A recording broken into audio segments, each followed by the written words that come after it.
Donc, j'aimerais vraiment qu'on partage ce soir sur la grâce de Dieu. Tout est grâce. On va commencer par un passage très simple. Actes chapitre 8, à partir du verset 14. Acte 8, verset 14. Je vais lire pour nous, Les apôtres qui étaient à Jérusalem, ayant appris que la Samarie avait reçu la parole de Dieu, y envoyèrent Pierre et Jean. Ceux-ci, arrivés chez les Samaritains, prièrent pour eux afin qu'ils reçussent le Saint-Esprit, car ils n'étaient encore descendus sur aucun d'eux. Ils avaient seulement été baptisés au nom du Seigneur Jésus. Verset 17. Alors Pierre et Jean leur imposèrent les mains et ils reçurent le Saint-Esprit. Lorsque Simon vit que le Saint-Esprit était donné par l'imposition des mains des apôtres, il leur offrit de l'argent en disant « Accordez-moi aussi ce pouvoir afin que celui à qui j'imposerai les mains reçoive le Saint-Esprit. » Mais Pierre lui dit « Que ton argent périsse avec toi, puisque tu as cru que le don de Dieu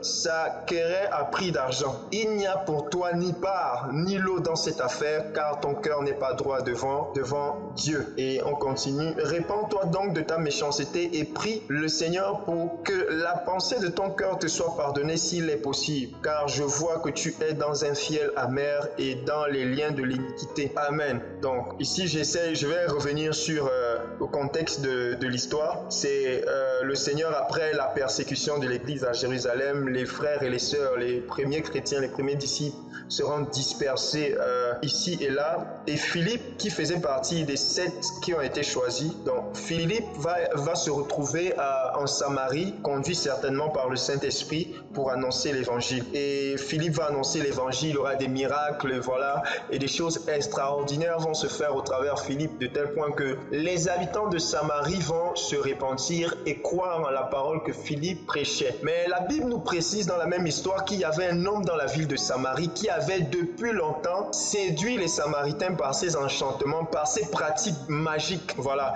Et cet homme s'appelait Simon. Souvent on l'appelle Simon le magicien parce qu'il avait ébloui tous les habitants de la Samarie au point où les habitants de la Samarie disaient « Celui-ci, c'est la grande puissance de Dieu. » Voilà. Mais quand Philippe va annoncer l'évangile, qu'est-ce qui va se passer?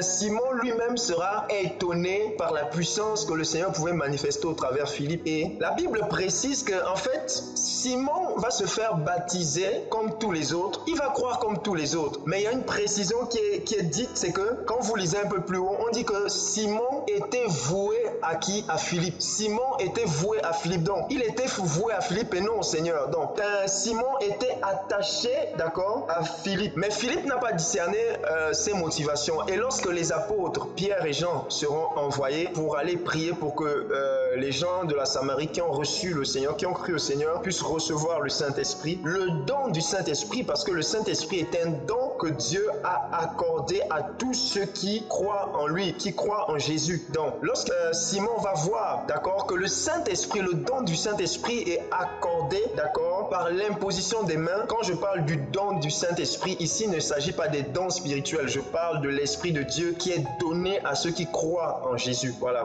qu'on parle du don du Saint-Esprit. Il y a le don du Saint-Esprit, il y a les dons du Saint-Esprit. Les dons du Saint-Esprit, c'est ce qu'on peut manifester, guérison et tout le reste. Le don du Saint-Esprit, c'est le Saint-Esprit lui-même qui est donné, qui est répandu, d'accord, sur ceux qui croient au Seigneur Jésus-Christ. Donc, Simon le magicien, étant étonné, va penser que le Saint-Esprit peut s'obtenir à prix d'argent. Il n'a pas compris en fait que le Saint-Esprit se recevait par la foi et que c'était un don, une grâce. Est-ce que vous voyez? C'était une grâce de Dieu qui ne s'obtenait pas à prix d'argent. Je crois que c'est le Seigneur. Le Seigneur me faisait comprendre en fait que l'argent que Simon le magicien a proposé à Pierre et à Jean en disant que donnez-moi aussi cette puissance afin que tous ceux à qui j'imposerai les mains reçoivent le Saint-Esprit. En fait, cet argent, c'est aussi l'image de nos efforts. Est-ce que vous voyez? C'est aussi l'image de nos efforts parce que malheureusement, il nous arrive de penser que c'est par nous, c'est par nos efforts, que c'est par en fait nos capacités personnelles, que c'est par notre propre justice, d'accord, qu'on obtient les choses du Seigneur. Non, je ne veux pas choquer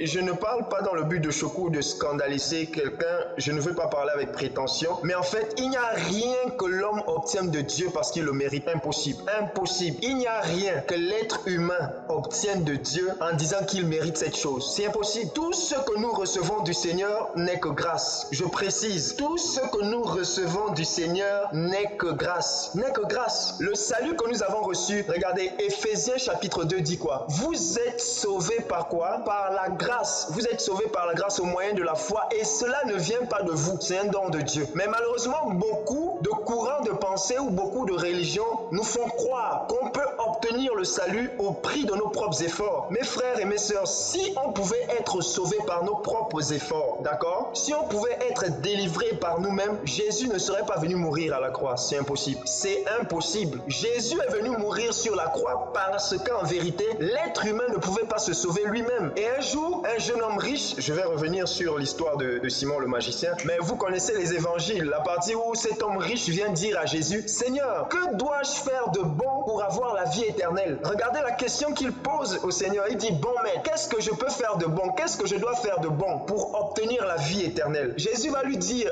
mais pratique les commandements. En fait, Jésus était simplement en train de vouloir l'emmener à réaliser qu'en fait, tu ne peux rien faire de bon qui puisse te donner la vie éternelle. Et il va lui dire, pratique les commandements. Et ce jeune homme-là va dire, mais attends, j'ai fait tout ça depuis ma jeunesse. Qu'est-ce qui me manque? Jésus va lui dire, ok, il te manque une chose. Vends tout ce que tu possèdes, donne-le aux pauvres, viens et suis-moi. Est-ce que vous voyez? Et après, quand ce jeune homme va partir parce qu'il n'était pas d'accord avec ce que Jésus avait dit, et Jésus va lui dire, il est difficile à un homme riche de rentrer dans le royaume des cieux. Et ses disciples vont lui demander, mais qui peut donc être sauvé? Jésus a dit, aux hommes cela est impossible, mais à Dieu tout est possible. Je veux par là, en fait, nous faire simplement comprendre que tout ce que nous obtenons de Dieu n'est que grâce, mes frères. Tout ce que nous obtenons de Dieu n'est que grâce. Même lorsque je me mets à genoux pour demander quelque chose à Dieu, lorsque Dieu me donne cette chose, ce n'est pas parce que je la mérite, c'est simplement parce que Dieu veut nous donner, en fait. Si on ne réalise pas ça, on aura l'impression que Dieu doit nous donner forcément des choses. On aura l'impression, d'accord, que, en fait, Dieu se doit de nous donner des choses. Et voilà pourquoi certaines personnes peuvent parfois tenir un langage orgueilleux vis-à-vis du Seigneur sans s'en rendre compte, même dans notre manière de prier. Ça veut dire qu'on s'approche du Seigneur avec un orgueil subtil, en pensant que Dieu est obligé de faire ce qu'on lui demande ou obligé de nous donner ce qu'on lui demande. Non, le Seigneur, en tant que Père, en tant que Maître, fait ce qu'il a à faire, mais il ne le fait pas parce que nous le méritons. Il le fait parce qu'il a décidé de le faire, simplement. Et il faut que nous puissions réaliser cela. Et je pense qu'aujourd'hui, beaucoup d'entre nous ne s'appuient plus sur la grâce de Dieu. Nous nous appuyons sur notre propre justice. Il peut arriver que lorsqu'on se convertit, on est tellement visité par le Seigneur qu'on veut tellement plaire au Seigneur et on se met toutes sortes de barrières, toutes sortes de murailles autour de nous, au point où on implique notre propre justice dans ce que l'on fait. Et voilà pourquoi vous allez voir certaines personnes subir la vie chrétienne. Ça va devenir un joug pour eux, ça va devenir fatigant pour eux. Pourquoi? Parce qu'ils veulent vivre la vie chrétienne d'eux-mêmes. Ils ne s'appuient plus sur la grâce de Dieu. Et je comprends pourquoi l'apôtre Paul, dans ses épîtres, pouvait toujours commencer en disant que la grâce et la paix de Dieu soient sur vous. Que la grâce de Dieu vous soit multipliée, en fait. Je me suis souvent posé la question, pourquoi l'apôtre Paul mettait toujours l'accent dans le début de ses épîtres en disant que la grâce de Dieu vous soit multipliée? Pourquoi? Est-ce que vous voyez donc? Il faut vraiment que l'on comprenne, que l'on réalise que, en fait, tout ce que nous obtenons de Dieu, c'est une grâce. Et Simon le magicien a fait l'erreur de penser que, en fait, le don du Saint-Esprit, qui est une grâce que nous avons reçue gratuitement, que nous recevons gratuitement lorsque nous croyons, il a fait l'erreur de croire que le Saint-Esprit lui serait accordé au prix d'argent. En d'autres termes, il pensait que c'est au prix de ses propres efforts qu'il pouvait obtenir le don du Saint-Esprit. Ah non, le don du Saint-Esprit ne s'obtient pas au prix de nos propres efforts. C'est impossible. Les dons du Saint-Esprit ne s'obtiennent pas au prix de nos propres efforts. On dit bien des dons. Prenons un peu vite Romains chapitre 4, s'il vous plaît. Romains chapitre 4, verset 16. Regardez, le Seigneur dit, c'est pourquoi les héritiers le sont par la foi, pour que ce soit par grâce, afin que la promesse soit assurée à toute la postérité, en fait. Parce que le Seigneur dit, pour être son héritier, pour être héritier de Dieu, pour hériter des promesses de Dieu, c'est au moyen de la foi, c'est par la foi et c'est par grâce. Est-ce que vous voyez? L'apôtre Paul va dire, il vous a été fait la grâce non seulement de croire en Jésus, mais aussi de souffrir pour lui. Est-ce que vous voyez? Il n'y a rien qu'on puisse obtenir en Jésus par nous-mêmes, mes frères. Je vais mettre l'équilibre, parce que ça peut sonner bizarre dans la tête de certains. Je ne suis pas en train de parler du sauver, c'est sauver. sauvé, ça veut dire quoi? Ceux qui vont nous dire ici dehors que dès que tu es sauvé, c'est bon, hein, tout est grâce de toute façon, Dieu t'a sauvé, voilà, et puis tu peux vivre ta vie. C'est pas ce que je suis en train de dire, je vais mettre l'équilibre. Mais je veux nous emmener à réaliser en fait d'abord, le but de ce partage, c'est pour nous emmener d'abord à réaliser que tout ce que nous obtenons de Dieu n'est que grâce, premièrement. Deuxièmement, c'est pour que même s'il nous arrive des moments de faiblesse, qu'on ne soit pas en train de culpabiliser parce qu'on aimerait plaire au Seigneur par notre propre justice. Parce que malheureusement, beaucoup de personnes se sont appuyées sur leur propre justice et on a vu le résultat après. La Bible dit que la justice de l'homme est un vêtement souillé. C'est un vêtement souillé. Et Simon le magicien va présenter de l'argent. Donnez-moi le Saint-Esprit afin que moi aussi je puisse se manifester. Et c'est ce que nous voyons beaucoup dans le monde de tout ce qui est ecclésiastique ou religieux ou christianisme. Vous voyez les gens aller acheter l'onction chez les hommes de Dieu. On dit fais une enveloppe pour te connecter à mon onction. Ça, tu es en train de faire comme Simon le magicien, mon frère. Tu es en train d'acheter la grâce de Dieu. La grâce de Dieu ne s'achète pas. Ça ne se vend pas. Le Seigneur a décidé de sauver l'homme. Il n'y a rien, d'accord, concernant le don de Dieu qu'on obtient par nos propres forces. Est-ce que vous voyez? C'est au moyen de la foi. La foi, c'est la monnaie d'échange que le Seigneur a mis sur pied pour que tous les hommes aient accès à sa grâce. Ah ben oui, c'est la foi. Pourquoi Dieu a mis la foi en place? Parce qu'en réalité, tous les hommes peuvent avoir foi en Dieu. La Bible dit que la foi vient du cœur et tous les hommes ont un cœur. Tous les hommes ont une âme. Est-ce que vous voyez? Donc, Dieu a fait les choses de telle sorte que non seulement il demeure juste, mais que tout ce qu'il fait soit juste. Parce que si Dieu imposait une somme d'argent pour obtenir des choses de lui, c'est que tout le monde ne devait jamais avoir la possibilité. Et là, Dieu serait injuste parce qu'il n'y a que les gens comme Bill Gates qui pouvaient facilement avoir accès à ça puisqu'ils ont plein d'argent. Mais Dieu a fait les choses de telle sorte que tous les hommes, riches, pauvres, indigents, intelligents, quelqu'un qui a fréquenté ou qui n'a pas fréquenté, peuvent être sauvés seulement s'ils mettent véritablement foi en Dieu. Parce que le salut s'obtient par la foi et c'est la grâce de Dieu. Est-ce que vous comprenez? Donc, première chose, maintenant, j'ai essayé de planter le décor par rapport à l'histoire de Philippe. Donc, Philippe a voulu acheter la grâce de Dieu et regardez ce que Pierre va lui dire. Si on revient sur l'histoire de Philippe, regardez ce que Pierre va dire à Philippe. Et c'est très important pour nous, mes frères, parce que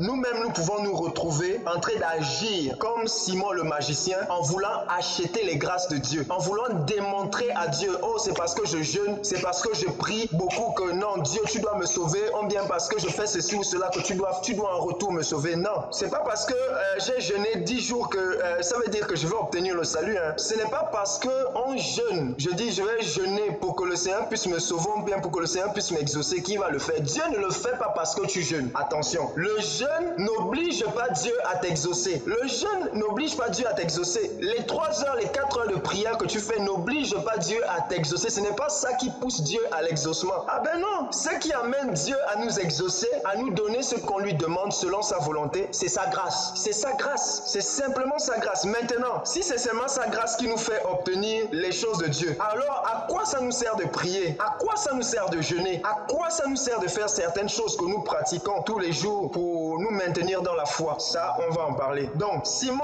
veut acheter la grâce de Dieu, mes frères. N'achetons pas la grâce de Dieu. Je voulais revenir sur le passage de Actes 8, 14. Regardez ce que Pierre va dire à Simon le magicien. Il va dire au verset 20, mais Pierre lui dit que ton argent périsse avec toi, puisque tu as cru que le don de Dieu s'acquérait. Et le don de Dieu ici, c'est quoi? C'est le Saint-Esprit que Simon voulait au prix d'argent. Il dit, puisque tu as cru que le don de Dieu s'acquérait à prix d'argent. Il dit quoi, Simon le magicien? Que tu périsses avec ton argent, mes frères. Si on croit que c'est par nos efforts qu'on peut obtenir le don de Dieu, je vous en supplie, on risque de périr. Et il y a beaucoup de personnes comme ça qui sont frustrées parce qu'ils estiment qu'ils jeûnent beaucoup, ils prient beaucoup, ils font beaucoup d'efforts pour plaire à Dieu. Mais depuis ce qu'ils attendent de Dieu, Dieu ne fait. Ils sont frustrés dans leur âme et beaucoup abandonnent même le chemin du Seigneur parce qu'ils estiment qu'ils sont assez justes, d'accord, pour pouvoir obtenir les choses de Dieu. Ah mais non, moi-même, j'ai subi ça, j'ai tellement cherché. Je ne refuse pas la discipline, hein. Je ne refuse pas ça, je mettrai l'équilibre. Mais je veux dire, personnellement, j'ai beaucoup eu ces difficultés-là, ces combats-là. Et de chercher à plaire à Dieu par ma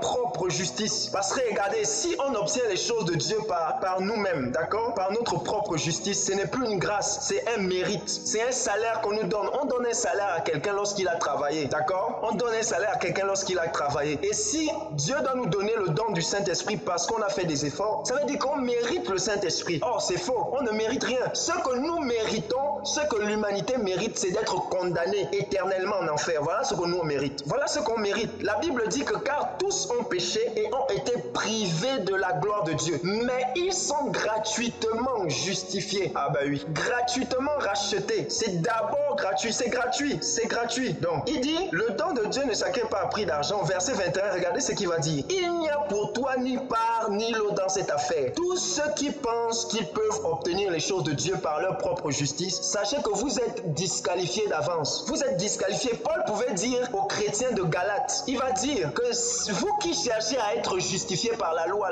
c'était les efforts personnels. La Bible dit que c'est celui qui va pratiquer ces choses qui sera sauvé par elle. Ça c'est ce que la loi disait, d'accord? Et Paul va dire, celui qui essaie d'être justifié par la loi, d'accord, il est déchu de la grâce. Et beaucoup d'entre nous, nous sommes déchus de la grâce parce que nous voulons obtenir les choses de Dieu par notre propre justice. Et c'est dangereux, mes frères. Beaucoup de chrétiens, beaucoup de frères et de sœurs sont frustrés aujourd'hui parce qu'ils estiment avoir fait assez d'efforts pour obtenir les choses de Dieu. Ils sortent de la foi. Comme j'entends le langage des gens aujourd'hui, Seigneur, si tu me donnes pas un mari, de toute façon j'abandonne la foi. Ils donnent même le délai à Dieu. J'ai entendu ces langages. Ils donnent un délai à Dieu. Ils disent, Seigneur, si l'année prochaine je n'ai pas telle chose, moi j'abandonne la foi.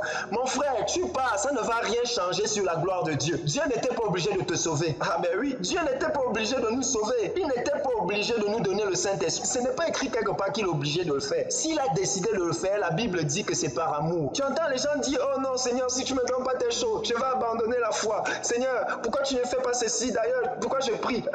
Et ça nous rappelle quelle parabole? La parabole de ces deux hommes qui sont montés au temple. Lorsque Jésus a dit, il y avait un pharisien et un publicain qui sont montés au temple. Le pharisien, le religieux, celui qui voulait être juste par lui-même, il va dire, mais Seigneur, moi je jeûne 2 fois par semaine, je fais des aumônes, je fais ceci, je fais cela, mais attends. Mais celui, le publicain, il s'est avancé vers Dieu. Il avait même du mal à lever ses yeux vers le ciel en disant, Seigneur, pardon, sois apaisé par moi qui suis un pauvre pécheur. Est-ce que vous voyez? Ce n'est pas à dire ici que nous encourageons les gens à pécher, à pratiquer le péché. Non, si tu pratiques le péché, en fait, toi-même, tu n'as même encore rien compris par rapport à la grâce. Parce qu'on va voir tout à l'heure ce que la grâce de Dieu, ceux qui acceptent simplement la grâce de Dieu par la foi, ce que ça crée dans leur cœur, ce que ça crée dans leur vie. Parce que les gens pensent que la grâce signifie vivre dans le libertinage, signifie vivre comme on veut. C'est faux, hein? Au contraire, la grâce est encore plus rigoureuse que la loi. Ah ben oui, la grâce est plus rigoureuse que la loi. Est-ce que vous voyez? Je continue. Je vais venir sur ça petit à petit. Gloire au Seigneur. Donc, il dit, répands-toi. Il dit, car ton cœur n'est pas droit devant Dieu. Donc, tous ceux qui essaient de se justifier et d'obtenir les dons de Dieu par leurs propres moyens, leur cœur n'est pas droit devant le Seigneur. Le verset 22, il dit, répands-toi donc de ta méchanceté. Donc, tous ceux qui veulent être justifiés par eux-mêmes, qui veulent obtenir les dons de Dieu, les grâces de Dieu par eux-mêmes, d'accord, ils doivent se repentir. C'est de la méchanceté. La méchanceté vis-à-vis de Dieu d'abord. Et ils doivent prier pour que le Seigneur pardonne ces motivations, ces intentions de leur cœur. Moi, premièrement, d'accord? Donc, voilà un peu. Là, j'ai planté le décor en bref. Maintenant, regardez. Quand le Seigneur parle de la grâce, parlant de la vie éternelle, on parle de la vie éternelle qui est une grâce. On parle du salut qui est une grâce, la délivrance par rapport au péché qui est une grâce. On parle du don du Saint-Esprit. On parle de l'adoption. On parle de l'héritage. On parle des bénédictions spirituelles. On parle des dons spirituels, etc., etc. Toutes ces choses s'obtiennent par la foi, mais ce sont des grâces, ce sont des faveurs. Vous pourrez voir ça dans Galates chapitre 3, Éphésiens chapitre 2. Vous pourrez aller lire à la maison. Même Éphésiens chapitre 1 aussi en parle, d'accord? Et il y a plein d'autres passages qui parlent de ça. Vous allez voir que toutes ces différentes choses que nous avons en tant que vrais disciples de Jésus, toutes ces différentes choses que nous avons obtenues ne sont que des grâces. Je tiens à préciser une chose, même les souffrances en Jésus-Christ sont une grâce. Ah ben oui, souffrir pour Jésus c'est une grâce, c'est pas un mérite. Tu penses que tu souffres trop, tu ne souffres pas trop mon frère, tu ne souffres pas trop ma soeur.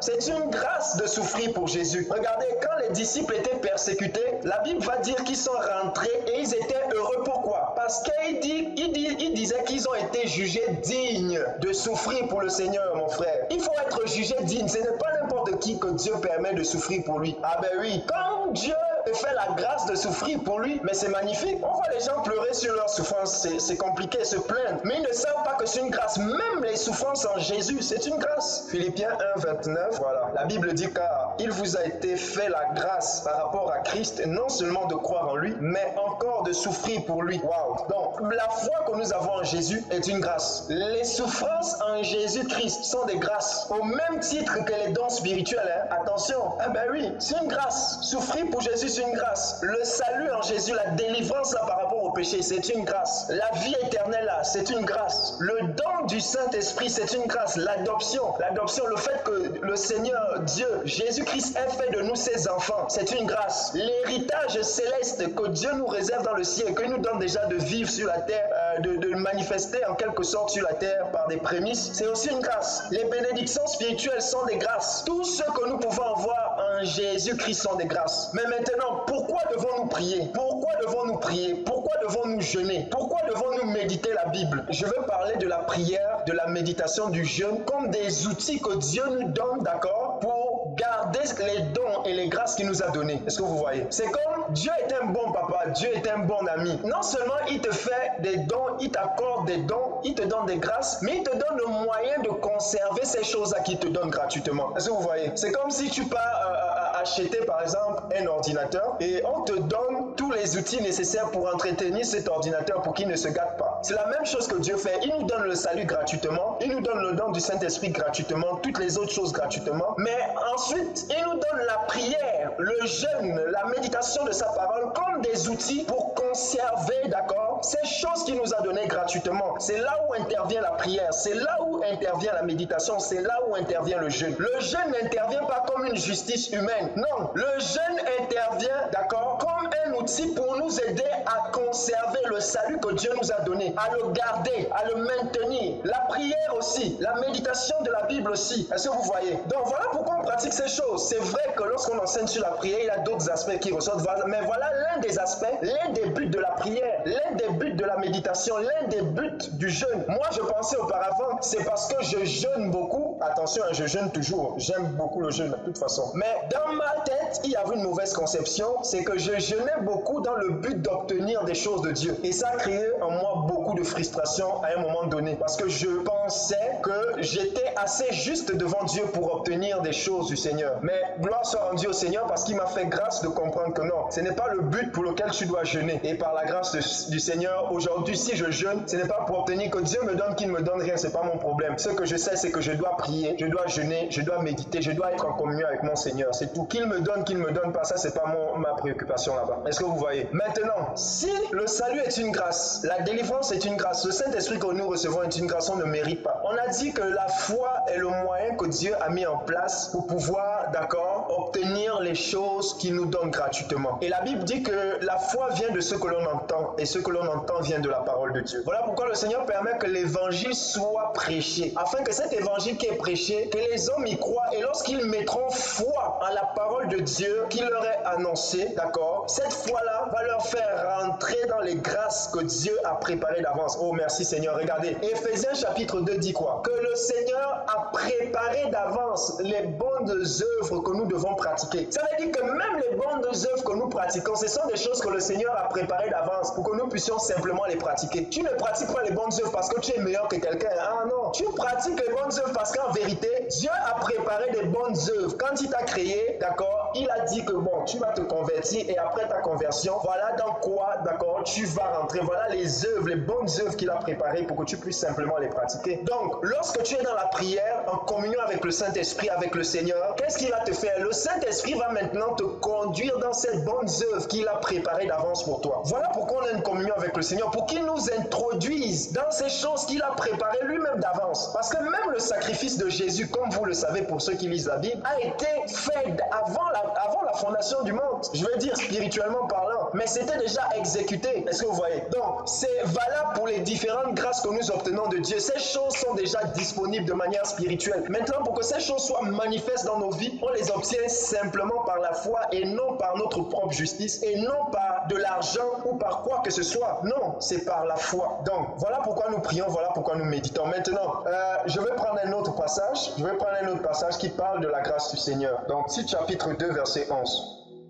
Donc, on va comprendre parce que les gens confondent la grâce au libertinage. Je disais précédemment que la grâce est plus rigoureuse que la loi. La grâce est plus rigoureuse que la loi. Et regardez, quelqu'un qui vit dans la grâce de Dieu, quelqu'un qui a reçu la grâce de Dieu, c'est que la grâce de Dieu produit dans la vie d'un être humain. Regardez, si chapitre 2, verset 11, il est écrit, je vais lire pour nous. Car la grâce de Dieu, source de salut pour tous les hommes, a été manifestée. Au verset 12, elle nous enseigne à renoncer à l'impiété et aux convoitises mondaines. Alléluia. La grâce de Dieu nous enseigne à faire quoi? À renoncer à l'impiété, au péché, à l'iniquité, à la méchanceté. Si tu dis que la grâce de Dieu, d'accord? Merci Seigneur. Et je comprends maintenant pourquoi l'apôtre Paul pouvait dire à chaque fois que la grâce de Dieu vous soit multipliée. Ça veut dire que quand la grâce de Dieu se multiplie dans nos vies, qu'est-ce qui se passe? Les enseignements du Seigneur se multiplient aussi dans nos vies afin de nous emmener à renoncer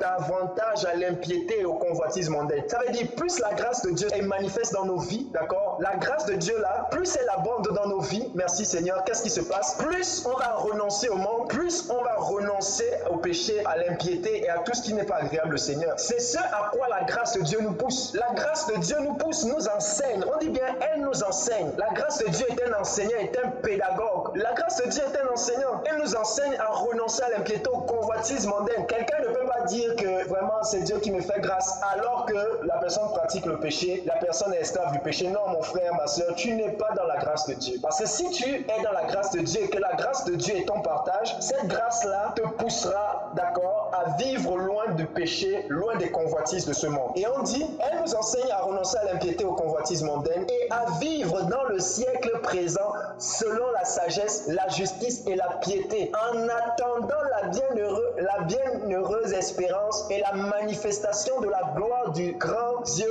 et de notre Sauveur Jésus-Christ. Regardez tout ce que la grâce de Dieu nous enseigne, mes frères. Regardez tout ce que la grâce de Dieu nous enseigne. Non seulement à renoncer au péché, mais elle nous enseigne à vivre dans le siècle présent, ce siècle méchant, ténébreux. Elle nous enseigne à vivre selon la sagesse de Dieu, selon la justice de Dieu, selon la piété qui est selon Dieu. Regardez toutes les choses que la grâce de Dieu produit dans nos vies. Et on dit quoi? Et la grâce de Dieu nous amène à vivre dans ces choses de telle sorte que nous puissions être en attente du retour du Seigneur Jésus-Christ. Donc la grâce de Dieu aussi nous pousse à davantage espérer au retour du Seigneur. Donc quelqu'un ne peut pas dire que je suis dans la grâce et il ne vit pas ces choses. C'est impossible. Voilà pourquoi tout est grâce. Voilà pourquoi on dit quoi? La grâce et la vérité sont venues par Jésus-Christ. La grâce et la vérité sont venues par Jésus-Christ. La grâce est une puissance, mes frères. Quand on parle de la grâce, ça fait souvent peur parce qu'on se dit que faut pas trop parler de la grâce parce que les gens vont vivre dans le péché, ils vont penser que tout leur est permis. Or, on ne comprend pas que la grâce, il y a une puissance dans la grâce. Il y a une puissance, regardez. Je prends une image simple. Lorsque